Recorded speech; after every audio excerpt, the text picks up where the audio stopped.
지난 한 주간 하나님의 강한 손, 그 편팔을 기억하고 바라보시며 사셨습니까? 한 주간 하나님의 은혜가 우리 가운데 더욱더 풍성하길 원합니다. 특별히 우리가 저번 주 믿음의 파선을 하지 않기 위해서는 그 세상보다 더 큰 하나님, 우리가 만나는 환경, 상황보다 더 큰 하나님을 바라보고 기억해야 함을 말씀드렸습니다. 그분은 강한 손과 편팔로 우리를 인도하십니다. 그리고 또 우리가 무엇해야 합니까? 우리는 주님보다 앞서서는 안 됩니다. 주님을 따라가면 됩니다. 한 걸음 한 걸음 주님의 인도하심을 따라가다 보면 어느새 그 목적지에 안전하게 도착할 줄을 믿습니다.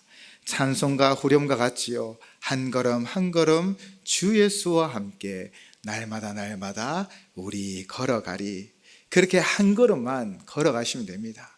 내 생각, 내 경험, 내 지식을 앞세우지 않고 주님을 따라가시기를 바랍니다. 그리고 우리의 눈은 어디에 고정되어야 합니까?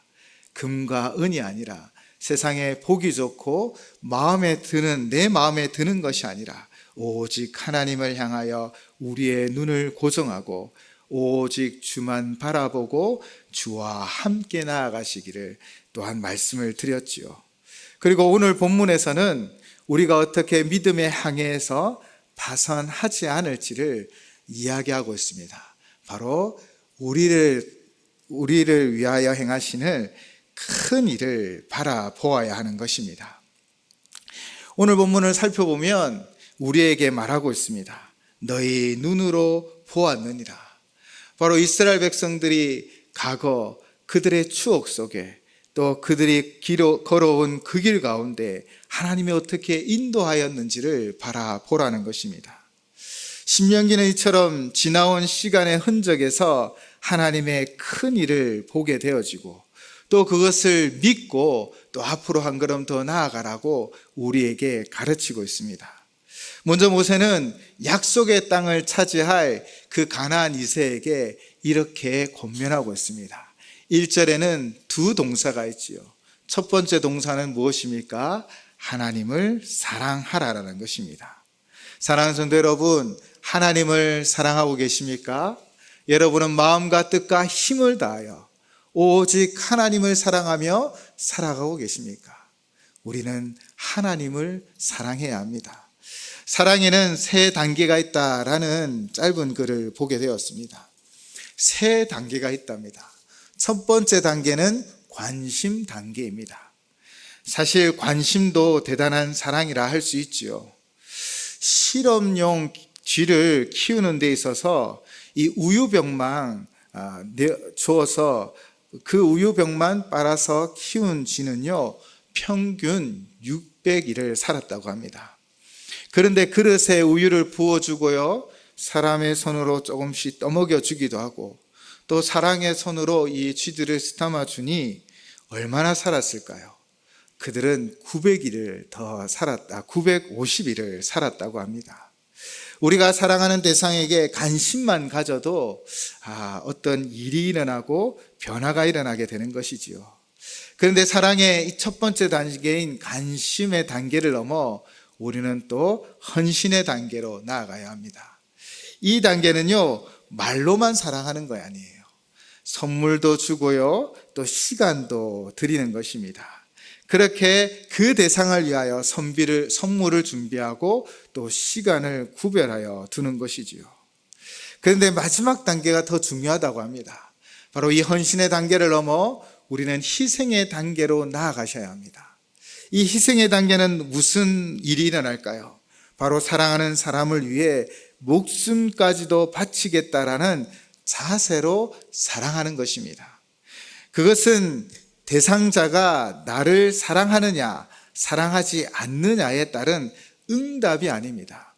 오직 그를 위해서 존재하는 내가 된다라는 것이죠.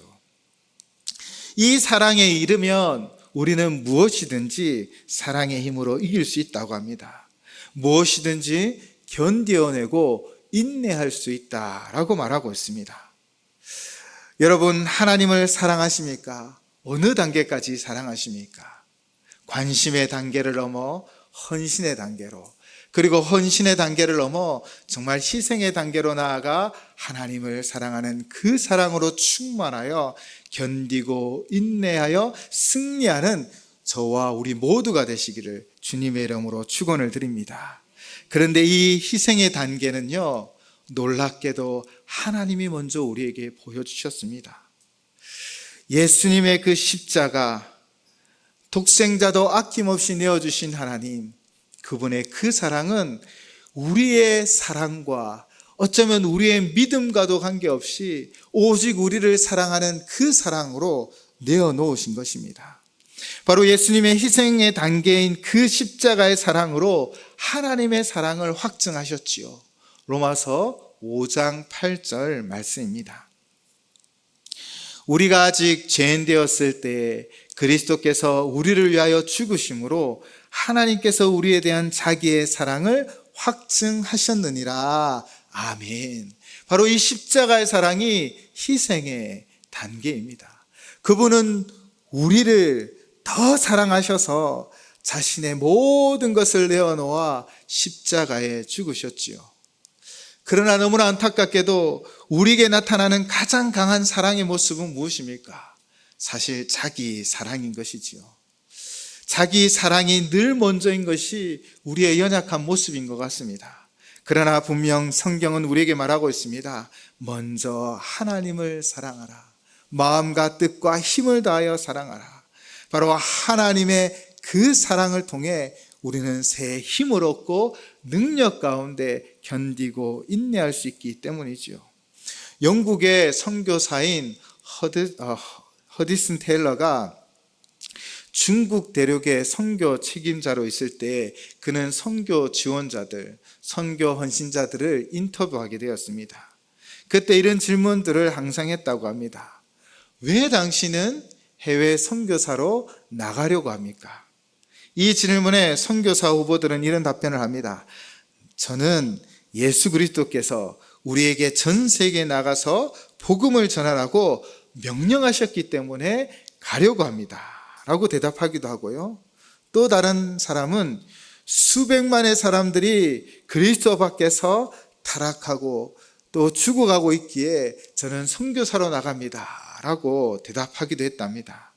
그때 허디슨 테일러 선교사님은 이렇게 말합니다. 그 모든 동기는 좋지만 시험과 시련, 그리고 고생, 심지어 죽음의 순간을 당할 때 그것들은 당신들을 구하지 못합니다. 단지 한 가지 동기가 당신들을 그 어려운 시험과 시련에서 견뎌내게 해줄 것입니다. 그것은 바로 예수 그리스도의 사랑입니다. 그리스도를 사랑하는 것입니다. 우리가 그 사랑으로 나아가면 견디고 인내하여 결국 승리한다라는 것이지요. 아프리카 선교사 분에게 어떤 분이 이런 질문을 하셨습니다. 당신이 하고 있는 이 일을 진실로 좋아하십니까? 그런데 선교사님의 대답이 조금 충격적이기도 했습니다. 이렇게 대답했다고 합니다. 아닙니다. 나와 천은 먼지와 이 고생을 좋아하지 않습니다. 우리는 초라한 그리고 냄새가 나는 이런 오두막집에서 사는 것을 좋아하지 않습니다 라고 말을 했습니다. 그리고는 다음 답변을 하였지요.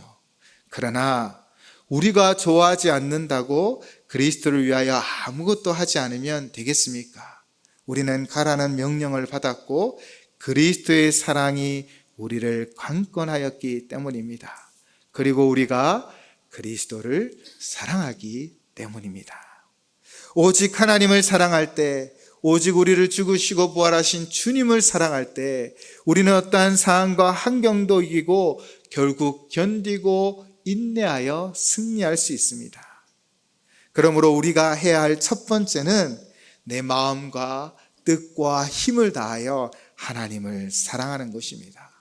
이스라엘 백성들이 가나안을 정복하였을 때에도 그들이 타락하지 않고 또 그 정복 전쟁 가운데 포기하지 않을 수 있는 이유는 바로 하나님을 사랑하는 것이기 때문에 모세는 제일 먼저 하나님을 사랑하라 권면하고 있지요.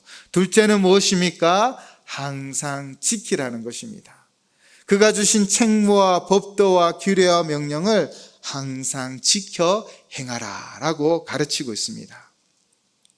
때로는 우리가 하나님 말씀을 지키는 것 같지만, 그러나 정말 우리가 하나님 말씀을 지키면 살아계신 하나님의 말씀이 우리를 지키시고 보호하시고 인도하심을 믿습니다. 바로 그분의 말씀이 살아있기 때문이지요.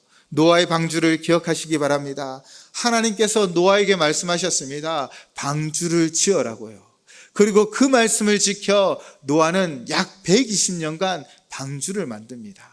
120년 동안 방주를 만들 때 그 주변의 사람들, 그 이웃들, 그 친척들, 그리고 그의 친구들이 무엇이라고 말했을까요? 아마 빈정대며 비웃었을 것 같습니다. 무슨 배를 산에 만드냐? 그렇게 오랫동안 배를 만들어 뭐하냐? 이렇게 날씨가 좋은데 무슨 비가 내리겠냐 하고 빈정되었을 것입니다. 수많은 이야기가 노아의 귀에 들렸을 것입니다. 그러나 노아는 흔들리지 않았습니다.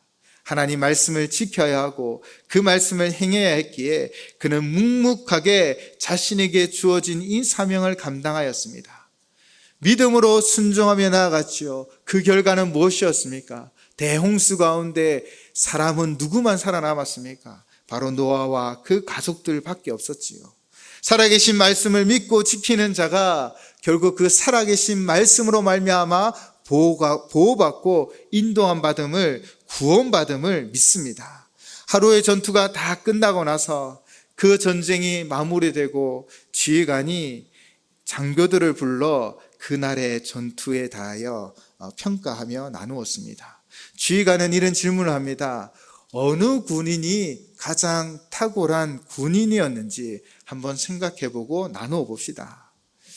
어느 장교는요, 가장 탁월한 군인은 용감하게 싸우다 전사한 군인입니다 라고 말했습니다.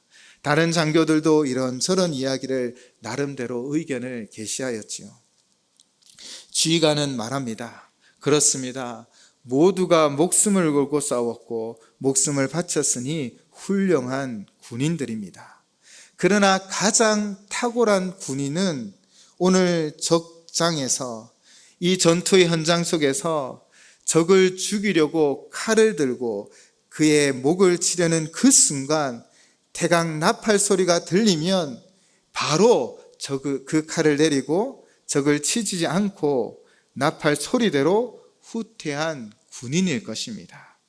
지휘관의 명령에 복종하는 것이 군인으로서 가장 탁월합니다 라고 말했다고 합니다. 바울 사도는요, 영적 아들 디모데에게 편지를 쓰며 이렇게 권면하였습니다. 디모데후서 2장 3절에서 4절 말씀입니다. 너는 그리스도 예수의 좋은 병사로 나와 함께 고난을 받으라. 병사로 복무하는 자는 자기 생활에 얽매이는 자가 하나도 없나니 이는 병사로 모집한 자를 기쁘게 하려 함이라. 아멘. 사랑하는 영적 아들 디모데에게 너는 좋은 병사가 되라 라고 말하고 있습니다. 탁월한 병사는 누구입니까? 우리를 부르신 그 부르심, 모집하신 그 일을 기쁘게 하는 것입니다. 그 명령에 가고 그 명령에 서며 그 명령에 죽는 것이 바로 탁월한 병사인 것이지요. 오직 우리의 삶 가운데 하나님은 지금도 말씀하시고 우리를 인도하여 주십니다. 그 인도하시는 말씀을 항상 지키며 하나님의 뜻을 이루어 가시기 바랍니다. 오직 여호와를 사랑하고 그 말씀을 항상 지키는 자를 통하여 하나님은 위대한 역사를 만들어 가심을 믿습니다. 그래서 모세는 이 가나안 땅 바로 앞에 있는 출애굽 2세대들에게 오직 여호와를 사랑하고 그의 말씀에 그 말씀을 지키며 순종하기를 권면하고 있지요. 그리고 모세는 또 2절로부터 7절까지 기억하기를 원했습니다. 무엇을 기억하기를 원했을까요? 바로 이전에 하나님이 크게 행하신 일들을 기억하며 바라보라 라고 말하고 있습니다. 2절 말씀을 새 번역 성경으로 한번 봉독하도록 하겠습니다. 오늘 본문 2절 말씀 새 번역입니다. 주 하나님의 위엄과 강한 손과 편팔을 기억해야 할 사람은 당신들의 자녀가 아니라 바로 당신들입니다. 당신들의 자녀들은 주 당신들의 하나님이 하신 일과 내리신 명령을 보지도 못하고 듣지도 못하였습니다. 아멘. 먼저 기억해야 하는데 누가 기억해야 하는지를 분명히 집어 말하고 있습니다. 누가 기억해야 합니까? 바로 당신입니다. 자녀들이 아닙니다. 지금 이 세대, 이 가나안 땅 앞에 서 있는 바로 당신인 것이지요. 이 말씀은 오늘 이 말씀을 읽고 있는 우리에게도 적용되어집니다. 우리는 하나님 말씀을 받으면서 이 말씀을 어떻게 대하고 있습니까? 내가 아니라 너가 받아야 해 라고 말씀하고 있는 것은 아닙니까?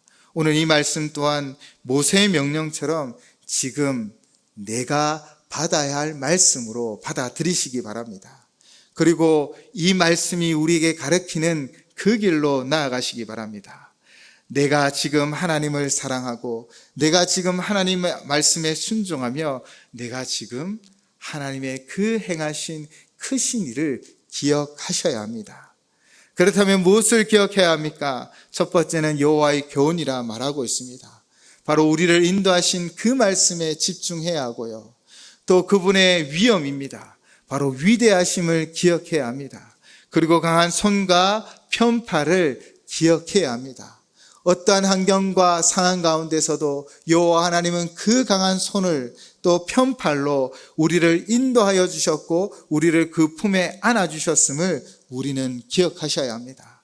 그리고 그 크신 행함을 기억하며 우리는 우리의 인생 가운데 인도하여 주시는 하나님의 그 크신 일들을 바라보셔야 하는 것이지요.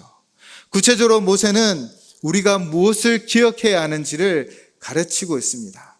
바로 3절 말씀으로부터 6절 말씀까지 하나하나 구체적인 그 말씀들을 생각해 보았으면 좋겠습니다. 먼저 하나님께서 어떻게 큰 일을 행하여 주셨습니까? 3절 말씀을 보시면요, 애굽의 바로 왕 앞에서 이적과 기사를 행하여 주셨습니다.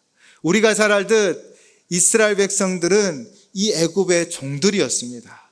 그런데 그들을 어떻게 구출하고 탈출시켜 주셨습니까? 바로 10가지 재앙이지요. 우리는 보통 10가지 재앙을 하면 마지막 10번째 재앙에 집중할 때가 많습니다. 그런데 저는 오늘 9번째 흑암의 재앙을 한 번 더 생각해 보려고 합니다. 이 재앙을 통하여 하나님은 온 세상을 다스리시는 분이 누구이신지를 우리에게 분명히 말씀하고 계십니다. 바로 애굽의 우상들이 아니라 전지전능하신 하나님이 온 세상을 다스리는 것입니다. 9번째 재앙은 흑암 재앙이었습니다. 빛이 비치고 환한 대낮이었지만 그 빛은 이스라엘 백성들에게만 빛이었습니다. 출애굽기 10장 22절에서 23절 말씀입니다. 모세가 하늘을 향하여 손을 내밀매 캄캄한 흑암이 3일 동안 애굽 온 땅에 있어서 그동안은 사람들이 서로 볼 수 없으며 자기 처소에서 일어나는 자가 없으되 온 이스라엘 자손들이 거주하는 곳에는 빛이 있었더라. 아멘. 이것이 어떻게 과학적으로 설명이 되어집니까? 빛이 있었습니다. 낮과 밤이 있었습니다. 그러나 애굽 사람들은 아무밖에 없었습니다. 그러나 누구에게는 빛이 있었습니까? 바로 이스라엘 자손에게 있었다라는 것입니다. 하나님은 이렇게 이스라엘 백성들을 보호하시고 지키셨습니다. 빛이 비치는 동일한 상황 가운데서도 애굽의 사람들은 암흑이었지만 이스라엘 백성들은 빛 가운데 거하게 하여 주셨습니다. 이 놀라운 능력이 누구로 통하여 가능했습니까? 바로 온 세상을 다스리시는 하나님으로 통하여 가능하였다라는 것입니다. 하나님께는 불가능이 없습니다. 학자들은 이런 설명을 합니다. 이 9번째 흑암일 때 이 이스라엘 백성들은 빛 가운데 훤히 보았죠. 그래서 이스라엘 백성들은 이 흑암 가운데 머물러 있는 이 애굽 사람들의 집을 샅샅이 뒤지어서 이 금은 보화가 어디에 있는지를 살펴보았답니다. 그렇게 10번째 재앙이 끝나고 마지막 그 10번째 재앙이 끝나고 이스라엘 백성들이 나올 때 바로 이스라엘 백성들이 그 빛 가운데 샅샅이 살폈던 그 보물들을 다 받아 나왔다라고 이야기하기도 하지요. 하나님은 빛 가운데 이스라엘 백성들을 인도하여 주셨습니다. 그리고 4절에는 하나님이 어떤 역사를 이루어 가셨습니까? 바로 애국 군대를 홍해물로 덮는 역사가 있었습니다. 한때 자유주의 신학자들이요, 이 홍해라는 단어를 분석했더니 홍해가 바다가 아니라 갈대의 바다, 즉 바다에 갈대가 가득한 곳이다라고 주장하기도 했습니다. 이들은 이렇게 주장합니다. 어떻게 200만 명이 넘는 사람들이 바다에 길을 내어 지나갈 수 있겠느냐? 그것은 갈대 바다였다라고 이야기하는 것이지요. 그러나 홍해는 분명 바다입니다. 그들은 단어를 풀어서 주장하였지만 우리가 만약 100번 양보하여 만약 그것이 갈대 바다라고 받아들인다고 하여 봅시다. 물론 이스라엘 백성들이 안전하게 그 갈대 바다를 지나갔지만 그러나 그 세계 최강의 애국 군대가 이 갈대 바다를 지나갈 때 우리가 알듯 그들이 이 갈대 바다 가운데 다 수장되었는데 어떻게 갈대가 그들의 갑옷을 뚫었을까요? 아닙니다. 이 홍해는 바다입니다. 하나님이 홍해의 길을 여시고 마른 땅을 걷게 하셨고 그들을 쫓아오는 세계 최강의 군사들을 다 수장시켰던 것이지요. 출애굽 14장 26절 28절 말씀입니다.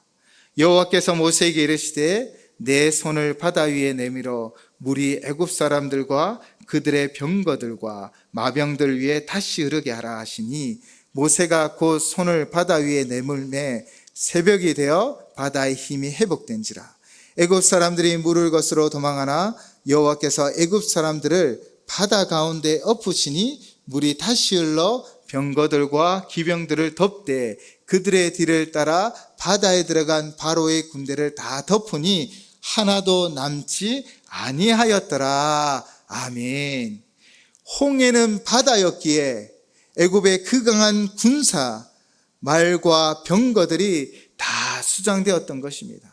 이는 하나님의 전지전능을 분명히 드러내는 것이지요. 우리는 하나님의 전지전능을 기억하셔야 합니다.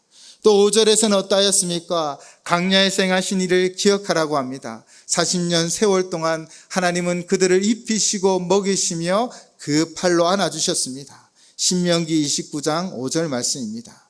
주께서 40년 동안 너희를 광야에서 인도하여 내셨거니와 너희의 몸의 옷이 낡아지지 아니하였고 너희의 발의 신이 헤어지지 아니하였느니라. 아멘. 하나님이 그렇게 인도하셨습니다. 또 6절을 보시면요, 이스라엘이 때로는 광야에서 불순종하고 반역하여 심판받았던 것 하나를 기록하여 경고하고 계신 것입니다.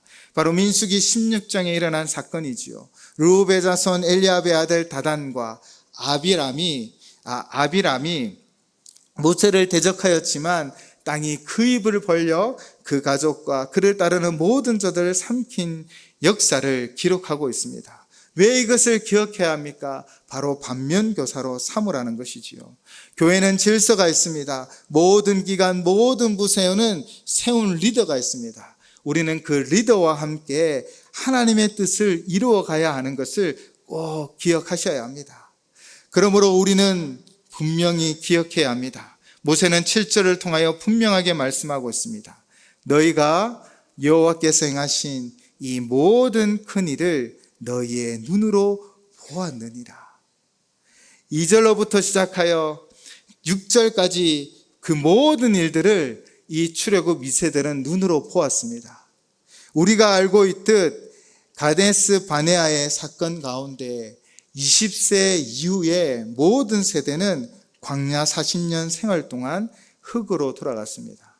그러나 가데스 바네아 그 사건 가운데 20세 이하의 그 청소년들, 그 아이들은 바로 이 40년의 광야 생활을 지나 바로 이 약속의 땅 가나안을 목전에 두고 있는 것이지요. 그러므로 그 당시 징계받지 않은 그 그 청소년들은 애굽의 10가지 재앙, 애굽 군사들의 홍해의 심판, 광야의 40년, 그리고 땅이 벌려 심판받은 모든 것을 다 보았다라는 것입니다. 그리고 다 그것을 기억하고 있는 것입니다. 그것으로 말미암아 모세가 원하는 것이 무엇입니까? 하나님께서 큰 일을 행하는 것을 보았기에 그들이 차지할 가나안 땅에서도 결국 하나님께서 행하실 큰 일을 바라보며 여호와 하나님을 의지하라는 것입니다. 그것이 모세의 분명한 메시지인 것입니다. 오늘 본문은 하나님의 큰 일을 기록하고 있습니다. 하나님의 큰 일이 무엇이었습니까? 종되었던 이스라엘 백성들이 이렇게 하나님이 10가지 재앙을 통하여 그들이 탈출할 것이라고 상상이라도 했을까요? 홍해를 만난 이스라엘 백성들이 홍해가 마른 땅처럼 지나갈 것을 상상이라도 했을 수 있었을까요? 40년의 세월 동안 어떻게 그들이 하나님의 인도하심을 받을지 그들은 결코 상상도 하지 못했을 것입니다. 하나님의 큰 일이란 무엇입니까? 우리가 상상하지 못하는 크고 위대한 역사를 하나님은 이루어 가십니다. 하나님을 사랑하고 그 말씀을 지키는 자에게 하나님은 하나님의 큰 일을 행하여 주신다라는 것입니다. 그러므로 내일도 우리가 하나님을 사랑하고 그 말씀에 순종하며 그 말씀을 지키는 인생을 살아갈 때 하나님은 크고 위대한 역사를 반드시 우리 가운데 이루어 주실 줄을 믿습니다. 이 믿음의 눈을 가지라는 것입니다. 그래서 행하실 하나님의 큰 일을 바라보라는 것입니다. 사랑하는 성도 여러분, 하나님은 오늘까지 에베네셀의 하나님이 되어주셔서 우리의 인생을 도와주시고 인도하여 주셨을 줄을 믿습니다. 그렇다면 반드시 내일도 하나님은 크고 위대한 역사를 우리 가운데 이루어 주실 줄을 믿습니다. 그러므로 하나님을 사랑하시기 바랍니다. 마음과 힘과 뜻을 다하여 오직 하나님만을 사랑하시기 바랍니다. 또한 하나님 말씀에 그 말씀을 지키며 철저히 순종하시기 바랍니다. 그리고 우리가 두려워하는 것이 아니라 내일도 위대한 일을 행하실 하나님, 행하실 큰 일을 행하시는 하나님을 바라보는 우리의 인생이 되어 내일도 주와 함께 동행하며 위대한 역사를 만들어가는 하나님 백성 되시기를 주님의 이름으로 축원을 드립니다. 기도하시겠습니다.